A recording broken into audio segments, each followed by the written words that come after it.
पुराणों में मान्यता है कि भगवान कृष्ण का जन्म 3112 ईसा पूर्व में हुआ था। श्री कृष्ण का जन्म मथुरा में हुआ था, लेकिन उनका बचपन गोकुल, वृंदावन, नंदगांव, बरसाना और द्वारिका आदि जगहों पर बीता था।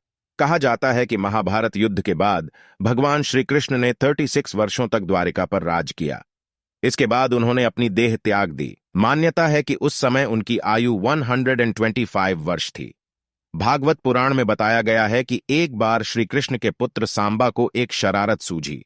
वो एक स्त्री का वेश धारण कर अपने दोस्तों के साथ ऋषि मुनियों से मिलने गए।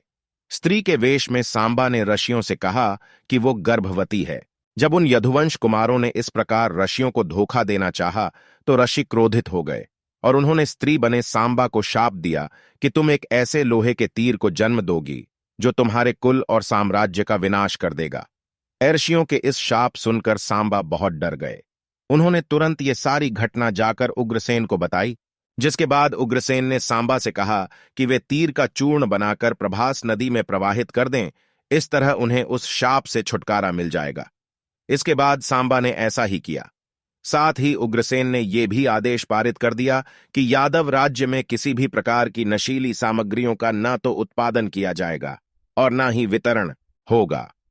इस घटना के बाद द्वारका के लोगों ने कई अशुभ संकेतों का अनुभव किया, जिसमें सुदर्शन चक्र, श्री कृष्ण का शंख, उनका रथ और बलराम के हल का अदृश्य हो जाना शामिल है। इसके अलावा वहां अपराधों और पापों में बढ़ोतरी होने लगी।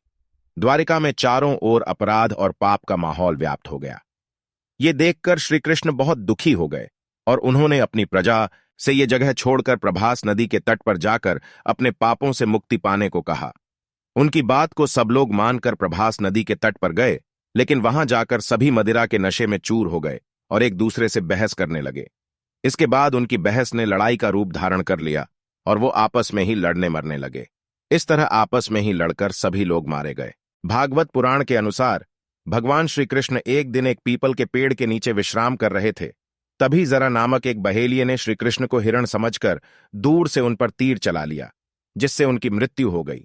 आपको बता दें कि ऋषि द्वारा कृष्ण के पुत्र साम को दिए शाप के अनुसार श्री कृष्ण को लगे तीर में उसी लोहे के तीर का अंश था जो सांबा के पेट से निकला था और जिसे उग्रसेन ने चूर्ण बनवाकर नदी में प्रवाहित करा दिया था।